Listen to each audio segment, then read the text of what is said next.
All right, good evening, race fans, and welcome again to another episode of Riding Shotgun Conversations with Tuason Racing.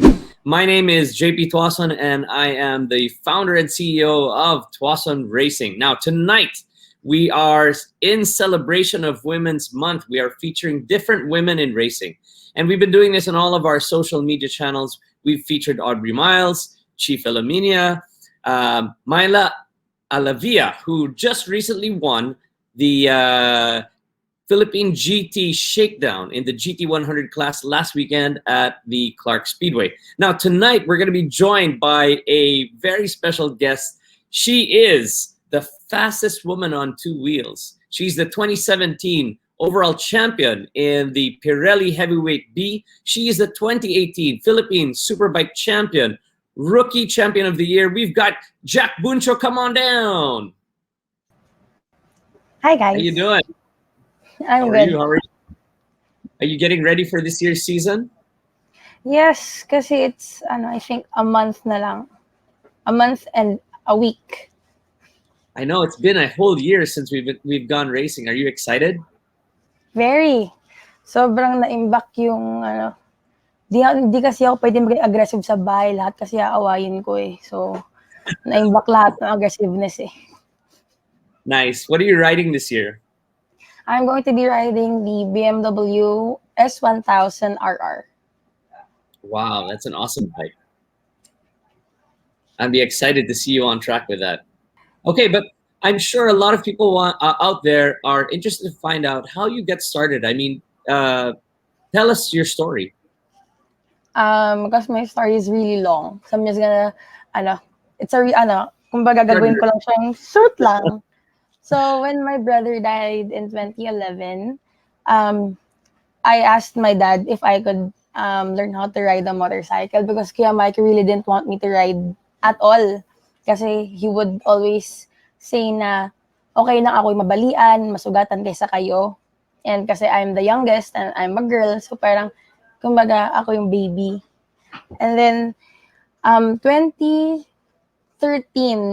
Kuya Maiko had the foundation where we help where we help youth racers na, let's say, walang support, and then they would come to our foundation, and then I would like play games with them, and then sometimes may mga race sa Carmona and BRC na we've become friends. Tapos ako mainggit ako na ang sayo naman nila, nag-race sila. Tapos ako parang nasa tabi lang ako kay daddy, I would hold his clipboard, I would like stand by him lang, ganon. Tapos by the end of 2012, I asked my dad if I could race. Yung main response niya was no. Siguro kasi he was very reluctant kasi nga kay Kuya Maiko. And then ako mismo, I did my own work. Ako yung naglabas ng suit ni Kuya Maiko out of storage. I borrowed some boots and gloves from other racers. And I asked my ninong, which is Kuya Maiko's friend, Ninong Michael. Sabi ko, Kuya Michael, paturo naman. And then buhay pa rin ng Boomland eh. After school, didiretso kami ng Boomland. Nasuturuan niya ako doon. And then that's where I started.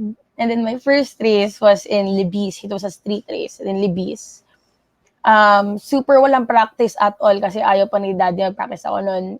Pagka-start ng race, it wasn't a takas race. He knew that you were racing. No, he knew. Pero parang wala siyang pake. Parang wala siyang pake. O parang sige go, kumarera ka, ganun.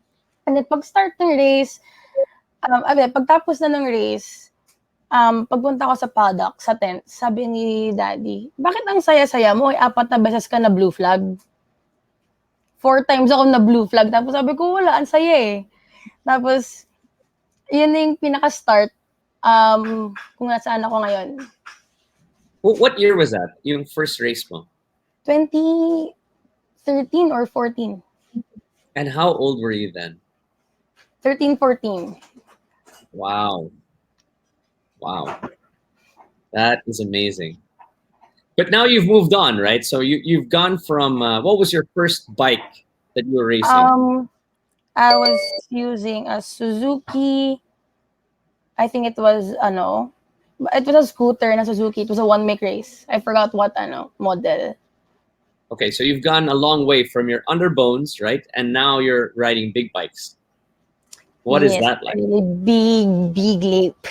However, for me kasi, it's not hindi siya yung biglaan eh. Kasi through the years, hindi, daddy didn't want me like to make a huge step from scooters and big bikes agad. So, every year since nung first race ko, I started to ride the underbones and then yung mga 150 cc's with tanks. And then slowly, na middleweight, mga 400, and then 600, tapos 1,000. Hindi niya ako binigla sa, sa malalaking bikes agad. So for me, parang gradual, hindi ko masyadong ramdam yung change. Nice. So now you're riding the big bikes with the big boys, right? You're now in the Philippine Superbike Championship. Yep. When is your first race? But maybe you want to invite the viewers to come check you guys out. Okay, so guys, on April 24 and 25, we'll be having our first race in Batangas Racing Circuit. I don't know what will be the guidelines would be if someone would do it and do a live on it, or ayoko magsalita ng anything about you going there kasi di ko alam. Anyway, it'll be on April 24 to 25 in BRC. Okay, great.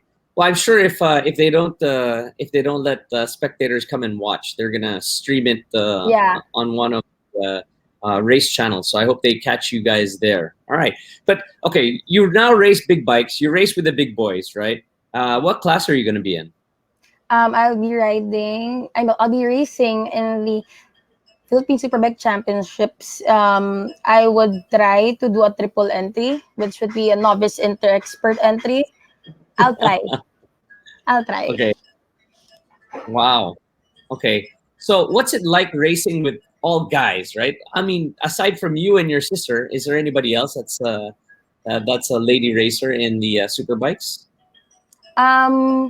Previous before, yeah, like Ate Love. Yeah. However, I think now meron si Ate Justin Go, Okay. and yeah, a lot more actually. So basically, you and your sister, you have made the being beaten by a girl a real thing in motorcycles. So what is it like to race with all these different guys on track? Are they super aggressive? Do they try to bully you or what? Or are you the one that's bullied? Sa totoo lang, wala kang ma-feel na iba eh. Kasi they don't treat you differently eh. They don't treat you with finesse kasi babae ka, gano'n. No, hindi sila gano'n eh. And actually, yun yung gusto ko. Kasi I don't want special treatment just because I'm a girl. If kunwari I'm fast, di ba? Tapos ma-overtakean kita, I want to do it because I have the skill, not because, hindi, pinadaan ko lang siya kasi babae siya. Diba? Ayoko nang ganyan eh. Pero yung pinaka-problem with racing with boys, men, is the stigma you get from the viewers, from the watchers na kumbaga sa pag tumataya ka sa kabayo, yung isa yamado, tapos yung isa yung walang taya kasi babae ka. So iniisip nila, ano lang yan. Parang pamparami lang, lang siya, buffer lang yan dyan, ganon. Yun lang naman yung doon. Actually won the championship. Pero sometimes di mo talaga matatanggal yung stigma na, babae, lang yan dyan, parang ganon. Up to now, I'm still trying my best na mawala yung stigma na yun kasi kahit sabihin natin how modern we are in the world we have right now, meron pa rin talagang ganun tao. And I'm trying my best to, yung ganun yung utak nila. Para malaman nila hindi naman talaga ganun.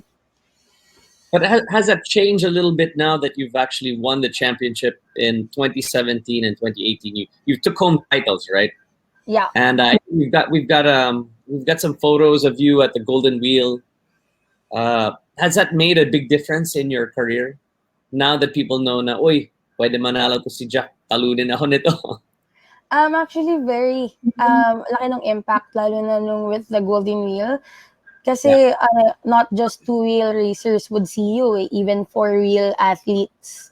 So, Yeah. makikita nila, they would see na even ang babae sa two. Kasi normally, may babae sa four wheels, sa two wheels, madalang.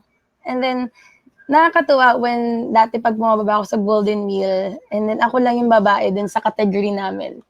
Tapos, parang nagugulat sila. And nakakatuwa yun kasi, parang I'm making, it's a huge step for the ladies out there. There you go. Girl power, right? You know, Yeah. it's funny because we run the race school and we do both the cars and we do CSS. And uh, we have so many ladies that come through the school, and my vision of them is I think the lady racers are actually easier to teach. Why? Because Um, talaga sila eh. Nakikinig sila and they want to improve, right? The problem that I see with a lot of guys that come to the school is most of them are so feeling nila macho, feeling nila alam nila Sobra kahit silang hindi. eager. Mainit. Yeah, Sobrang yeah, init. correct. So I actually think there should be more women racers, both on four wheels and two wheels. I think it would be good to have that mix. Mm.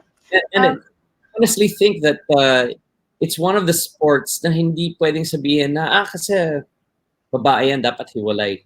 No, I think the women racers would do just as well on track as the men racers. yeah, kasi like for us, kung hiniwalay kami, wala akong kalaban.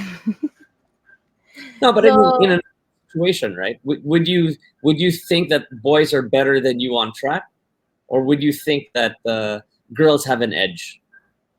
um, wait lang, before I answer that question, tatanong ko lang kung PG-13 tayo dito. Yeah, Then, it's kasi, no, legit kasi meron akong sabihin na I always tell my dad, yeah. there's this corner in Mm, Clark, yung mm, Acacia. yeah.